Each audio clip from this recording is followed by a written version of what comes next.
नमस्कार दोस्तों, प्यारे बच्चों। आज की जो वीडियो क्लास है वो आज की वीडियो क्लास है अपनी एक ऐसे महान व्यक्ति जो स्वामी दयानंद सरस्वती है। आज हम उनकी बात करने वाले हैं। चलिए बात करते हैं स्वामी दयानंद सरस्वती जी की। उनके जीवन परिचय से लेकर आज हम उनकी यात्राएं जो थी, एक नन्ही जान द्वारा उनके दूध में पिसे हुए कांच के टुकड़े मिला दिए जाते हैं, उन कांच के टुकड़े तक हम उनकी निधन तक हम बात करने वाले हैं। चलिए बात करते हैं स्वामी दयानंद सरस्वती। स्वामी दयानंद सरस्वती।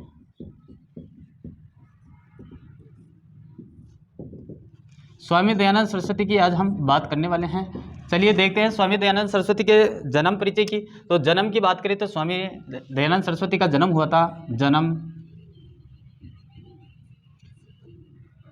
जन्म हुआ था 12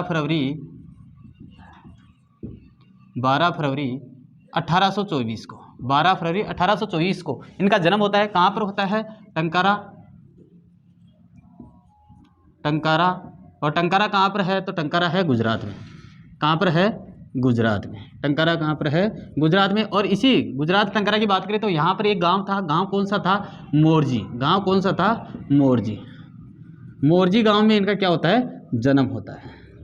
मोरजी गांव में क्या होता है? इनका जन्म होता है। आगे बात करें इनके मूल नाम का, तो नाम क्या था इनका?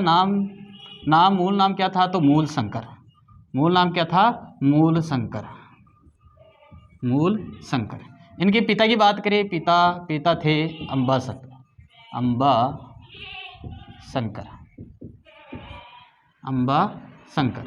पिता कौन थे? अंबा शंकर थे। जो बचपन से ये क्या थे? मूल शंकर। ये स्वामी दयानंद सरस्वती घर से भाग जाते थे और एक दिन ऐसा भी आया कि रात के समय में ये चकमा देकर अपने पिता को, उनके परिवार को एक चकमा देकर बाहर निकल जाते हैं और बाहर जाकर ये क्या करने लग जाते हैं? तपस्या में विलीन हो जाते हैं। तो अंबा शंकर कौन थे? इनके पिता थे। मृत्यु की बात करें, मृत्यु कहाँ होती है? अजमेर में होती है। कब होती है? 1883 में। 1883 में कहाँ पर है? अजमेर में एक नन्ही जान द्वारा एक वेश्या थी, उस वेश्या के द्वारा इनको क्या दे दिया जाता है? दूध में कांच के पिसे हुए टुकड़े मिला दिए जाते हैं, जिनसे इनकी क्या हो जाती है? मृत्यु हो जाती है। गुरु की बात करें, गुरु कौन थे? तो विरजानंद थे। गुरु कौन थे? विरजानंद थे। आगे बात करें इनका जो प्रसिद्ध नारा था कि स्वामी दयानंद सरस्वती का प्रसिद्ध नारा कौन सा था? तो प्रसिद्ध नारा वेदों की ओर लौटो। वेदों की ओर लौटो इनका प्रसिद्ध नारा था। किनका था? स्वामी दयानंद सरस्वती का।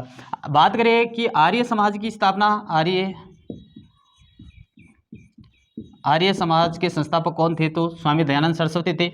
आर्य समाज की स्थापना कहाँ पर और कब की गई? तो 1875 में। 1875 में कहाँ पर की गई थी? मुंबई में। कहाँ पर की गई थी? मुंबई में। 1875 में किसकी स्थापना की गई? आर्य समाज की। और आर्य समाज के संस्थापक कौन थे? तो स्वामी दयानंद सरस्वती थे। इनकी पुस्तक की बात करें तो पुस्तक थी सत्यार्थ प्रकाश। पुस्तक कौन सी थी? पुस्तक अनेकों पुस्तक लिखी, लेकिन सबसे प्रसिद्ध पुस्तक की बात करें तो प्रसिद्ध जो पुस्तक थी वो थी सत्यार्थ प्रकाश थी। और सत्यार्थ प्रकाश से कौन सी भाषा का ग्रंथ था? तो कौन सी भाषा का था? हिंदी भाषा का। किसमें लिखी गई थी? हिंदी भाषा में। किसमें लिखी गई थी? हिंदी भाषा में। ये सत्यार्थ प्रकाश जब लिखी गई थी, इसके भी 2 भाग लिखे गए। कहने का मतलब सत्यार्थ प्रकाश का जो पूर्ण रूप लिखा गया था वो कहाँ लिखा गया था? उदयपुर में। तो फर्स्ट की बात करें कि फर्स्ट कहाँ पर लिखी गई थी, तो फर्स्ट सबसे पहले शुरुआत की गई थी इसकी, प्रारंभ संस्करण कहाँ पर हुआ था? तो वो हुआ था अजमेर में। कहाँ पर हुआ था? अजमेर में। कब हुआ था? 1875 में। 1875 में प्रथम संस्करण अजमेर में। कब हुआ? 1875 में। सेकंड यानी कि अंतिम की बात करें, अंतिम संस्करण इस पुस्तक का अंतिम संस्करण कहाँ पर हुआ? तो कहाँ पर हुआ था? उदयपुर में। कहाँ पर हुआ? उदयपुर में। कहाँ पर हुआ? उदयपुर में हुआ था। कब हुआ था? तो कब की बात आ जाए तो 1884 में। कहाँ पर हो गया था अंतिम संस्करण? उदयपुर में। 1884 को उदयपुर में इसका संस्करण यानी कि सत्यार्थ प्रकाश अंतिम रूप दिया गया था उदयपुर में 1884 में। चलिए आगे बात करते हैं। जब इनकी एक पुस्तक सत्यार्थ प्रकाश हमने देखी, दूसरी पुस्तक की बात करें तो वेद भाष्य भी था।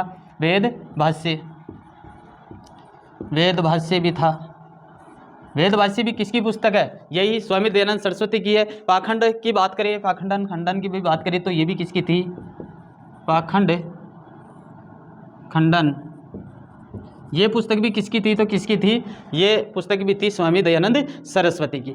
चलिए आगे बात करते हैं। इनके जीवन परिचय को हमने देखा और आगे की बात करें तो ये जो स्वामी दयानंद सरस्वती थे, 1865 में करौली का शासक था कौन? मदनपाल। वो मदनपाल क्या करता है? इनको एक बुलावा पत्र भेजता है और सर्वप्रथम इनके बुलाने पर, मदनपाल के बुलाने पर सर्वप्रथम कहाँ पर जाता है? करौली में जाता है। कब जाता है? 1865 में। बात करें 1865 में, 1865 में कहाँ का शासक? करौली का शासक। कहाँ का शासक? करौली का शासक था। और करौली का शासक कौन था? मदनपाल। कौन था? मदनपाल। मदनपाल। और मदनपाल के बुलाने पर सर्वप्रथम कहाँ पर गए? तो ये चीज़ ध्यान में रखना, कहाँ पर चले गए थे? करौली में चले गए थे। सर्वप्रथम कहाँ पर गए? करौली में। कहाँ पर गए? करौली में। तो ये चीज़ आपको ध्यान में रखनी है। 1865 में मदनपाल के बुलाने पर, करौली का शासक था मदनपाल, और मदनपाल के बुलाने पर वो सर्वप्रथम कहाँ पर जाते हैं?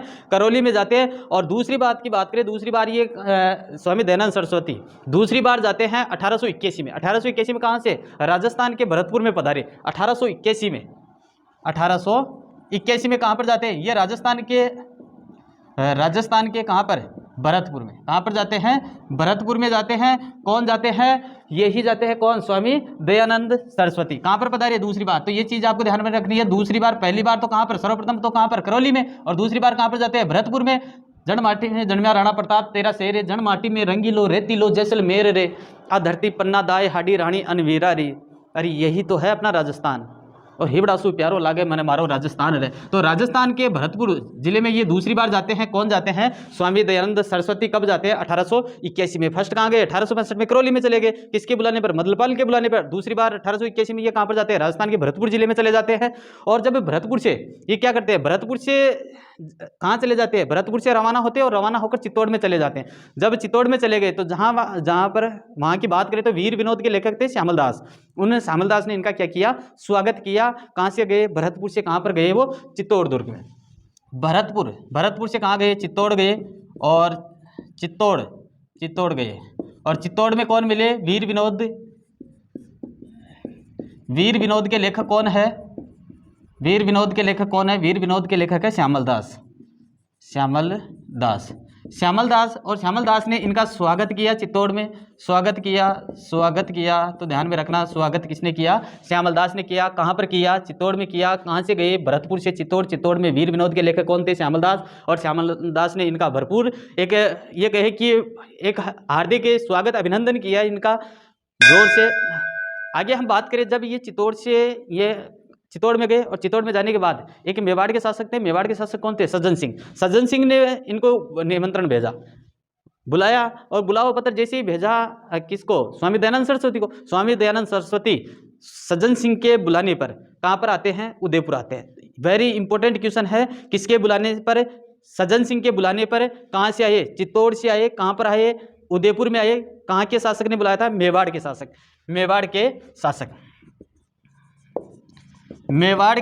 थे। कौन थे? मेवाड़ के शासक थे कौन? सज्जन सिंह। कौन थे? सज्जन सिंह थे। और सज्जन सिंह के बुलाने पर ये कहाँ पर पहुँचते हैं? उदयपुर पहुँचते हैं। कहाँ पर पहुँचते हैं? उदयपुर पहुँचते हैं। कहाँ पर पहुँचते हैं? उदयपुर पहुँचते हैं। और जैसे ही उदयपुर पहुँचे तो उन्होंने सत्यार्थ प्रकाश जिसका अंतिम रूप उदयपुर में लिखा गया था, वो 1884 में उदयपुर में आकर इन्होंने सत्यार्थ प्रकाश का दूसरा संस्करण यहीं पर किया था। दूसरा संस्करण कहाँ पर किया? दूसरा अंतिम रूप कहाँ पर दिया गया? उदयपुर में दिया गया। किसके द्वारा बुलाया गया था? सज्जन सिंह के द्वारा बुलाया गया। और ये कहाँ पर बैठकर इन्होंने अंतिम रूप दिया था? उदयपुर में एक झील है फिचौला झील, और उस फिचौला झील के किनारे पर बैठकर सत्यार्थ प्रकाश का द्वितीय खंड इसका अंतिम रूप देते हैं। कहाँ पर? उदयपुर में कौन सी झील है? फिचौला झील। तो ध्यान में रखना, फिचौला झील के किनारे बैठकर इन्होंने कौन से खंड का? द्वितीय खंड का। कौन से खंड का अंतिम रूप दिया सत्यार्थ प्रकाश का। किसने बुलाया? सज्जन सिंह ने बुलाया। सज्जन सिंह कौन थे? मेवाड़ के शासक थे। मेवाड़ जब मेवाड़ के शासक संजय सिंह ने इनको बुलावा पत्र भेजा तब वो कहाँ पर थे, तो वो थे चित्तौड़ में। कहाँ पर थे? चित्तौड़ में। जब चित्तौड़ में ये बुलावा पत्र भेजा तो वो आते हैं और आकर उदयपुर में पिछोला झील के किनारे बैठकर उन्होंने सत्याग्रह प्रकाश का अंतिम रूप दिया। 1883 में दयानंद सरस्वती के निर्देश पर क्या हुआ, वहाँ पर जो भील थे उन भीलों में एक जनजागृति फैली और जनजागृति फैलने के कारण मेवाड़ में एक परोपकारिणी सभा का गठन भी कर दिया जाता है। कब कर दिया जाता है? 1883 में। किसके निर्देश पर? स्वामी दयानंद सरस्वती के निर्देश पर। 1883 की बात करें, कौन? स्वामी दयानंद सरस्वती के निर्देश पर।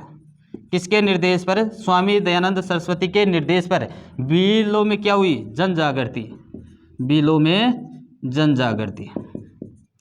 ये जन जागृति फैलाई, किसमें फैलाई? भीलों में फैलाई। और भीलों में जन जागृति फैलाने के कारण इन्होंने कौन सी सभा का गठन किया गया? मेवाड़ परोपकारिणी सभा का गठन है। मेवाड़ परोपकारिणी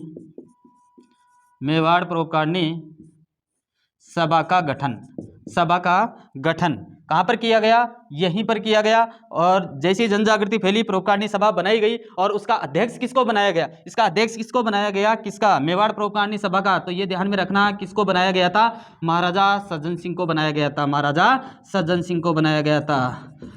ध्यान में रखना, परोपकारिणी सभा का अध्यक्ष किसको बनाया गया? सज्जन सिंह को बनाया गया था। किसके नेतृत्व में बनी? स्वामी दयानंद सरस्वती के नेतृत्व में मेवाड़ परोपकारिणी सभा की स्थापना हो जाती है और जैसे स्थापना हो गई उसका अध्यक्ष बना दिया मेवाड़ के सज्जन सिंह को बनाया गया। आगे बात करें, जोधपुर के शासक थे जसवंत सिंह द्वितीय। जसवंत सिंह द्वितीय के आग्रह पर वो कहाँ जाते हैं? जोधपुर। जोधपुर के शासक कौन थे? जसवंत सिंह। जोधपुर के शासक कौन थे? जसवंत सिंह। जोधपुर के शासक कौन थे? जसवंत सिंह। जसवंत सिंह।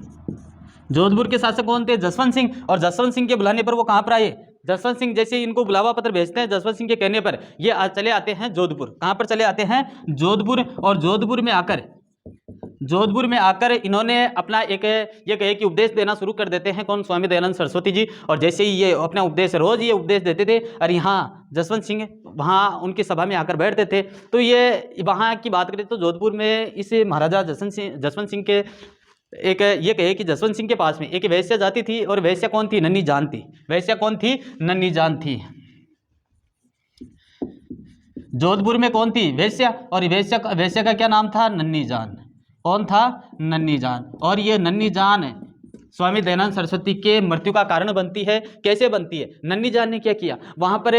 नन्ही जान ने क्योंकि जब जसवंत सिंह को ये स्वामी दयानंद सरस्वती जी ये कह रहे थे कि आप इनको मत बुलाओ, ये इनको बुलाने से आपकी ये कहे कि राजा पर एक धूमिल छवि पड़ेगी, तो इस कारण से जसवंत सिंह को जब ये बात स्वामी दयानंद सरस्वती ने बताई तब जसवंत सिंह मान जाते हैं और उनकी बात पर अमल करते हैं। और अमल करते हुए जो नन्ही जान आया करती थी उनके महल में, उनको बंद कर दिया, उनके संबंध तोड़ लिए जसवंत सिंह। जैसे ही तोड़ लिए तो ऐसी स्थिति में क्या हुआ? जैसे ही तोड़े तो ये नन्ही जान नाराज हो जाती है। किससे? स्वामी दयानंद सरस्वती से। क्योंकि स्वामी दयानंद सरस्वती ने जसवंत सिंह को कहा था कि आप इनको मत बुलाओ क्योंकि आपके राजपाट पर ये असर पड़ेगा ऐसी व्यवस्था का। तो ऐसी स्थिति में इनको मना करने पर नन्ही जान को ये संबंध तोड़ लेते हैं। तो ऐसी स्थिति में नन्ही जान इनके विरुद्ध हो जाती है स्वामी दयानंद सरस्वती के। इसमें एक राज भी है और भी है कि इनका साथ दे रहे थे अंग्रेज, क्योंकि ये इतनी बड़ा काम तो नहीं कर सकती थी, लेकिन फिर भी हमारे को यही मिलता है कि स्वामी दयानंद सरस्वती से ये नन्ही जान क्या हो जाती है? नाराज हो जाती है। और नाराज होने पर इन्होंने क्या किया? नन्ही जान जो स्वामी जी थे, स्वामी जी के जो रसोइया था कलिया उर्फ जगन्नाथ, स्वामी जी का कौन था? रसोइये था। और उस रसोइये का नाम क्या था? बात करें जगन्नाथ। कौन थे? जगन्नाथ थे, या उर्फ कहे तो कलिया। जगन्नाथ उर्फ कलिया ये क्या करते हैं? इनके साथ मिल जाते हैं नन्ही जान के साथ। और जब मिलकर दोनों ने क्या किया? एक नन्ही जान ने कलिया को अपने साथ मिला लिया और जो दूध का गिलास वो रोज पीते थे उस दूध के गिलास में इन्होंने क्या किया? पीछे भी कांच के टुकड़े उसमें डाल दिए। और डालने से वो जब स्वामी दयानंद सरस्वती के पास पहुंची, वो गिलास पहुंचा, कलिया लेकर वहां पर पहुंचा, तो स्वामी दयानंद सरस्वती उनको पी जाते हैं। और पीने से उनके पीछे भी कांच के टुकड़े से उनकी धीरे धीरे उनकी क्या हो जाती है? मृत्यु हो जाती है। कहाँ पर होती है? 30 अक्टूबर 1883 में दीपावली की संध्या थी और दीपावली की शाम को उनकी क्या हो जाती है? मृत्यु हो जाती है दयानंद सरस्वती की अजमेर में। कब की? कहाँ पर होती है? अजमेर में होती है। हमने लिखा 1883 में। कहाँ पर होती है? अजमेर में होती है। कब की बात है? 30 अक्टूबर की। 30 अक्टूबर को 1883 अजमेर में नन्ही जान के द्वारा पिसे हुए कांच के टुकड़े दूध में पिलाने से इनकी क्या हो जाती है, मृत्यु हो जाती है। और इनकी समाधि की भी बात करें तो समाधि स्थल भी कहाँ पर है, यहीं पर है। समाधि स्थल भी कहाँ पर है, यहीं पर है। कहाँ पर है, अजमेर में। समाधि स्थल भी कहाँ पर बना दिया गया, अजमेर में बना दिया गया। और कब हुई थी इनकी मृत्यु, दीपावली की संध्या पर। कब हुई थी, दीपावली की संध्या पर, दीपावली की संध्या पर, संध्या पर। तो ध्यान में रखना, दीपावली की संध्या पर किनकी मृत्यु होती है, स्वामी दयानंद सरस्वती जी की मृत्यु होती है और समाधि स्थल भी वहीं पर बनाया गया। चलिए, आज की वीडियो क्लास थी अपनी स्वामी दयानंद सरस्वती जी की, उनके जीवन परिचय के हमने बारे में पढ़ा, उनकी मृत्यु कैसे हुई, किस प्रकार हुई, कहाँ कहाँ वो गए, कौन कौन उनको बुला रहा था। तो एक ऐसे महान व्यक्ति के बारे में आज हमने पढ़ा है। चलिए, आपको वीडियो अच्छा लगा हो तो ज़्यादा से ज़्यादा लाइक शेयर सब्सक्राइब करना और वीडियो को शुरू से लेकर अंत तक देखना, जिससे आपको आसानी से समझ में आ जाए। और भी ऐसे ही वीडियो और मैं लाता रहूँगा। इनके बाकी का जो टॉपिक बच रहा है, स्वामी दयानंद सरस्वती के जो दृष्टिकोण थे, धार्मिक दृष्टिकोण, सामाजिक दृष्टिकोण, या ये कहे कि राष्ट्रीय दृष्टिकोण क्या क्या थे, तो उन दृष्टिकोणों की हम अगले वीडियो क्लास में हम बात करेंगे। तब तक आप ज़्यादा से ज़्यादा लाइक शेयर सब्सक्राइब करना और स्क्रीनशॉट ले लीजिएगा, जिससे आपको नोट्स बनाने में आसानी रहे। जय हिंद, जय भारत।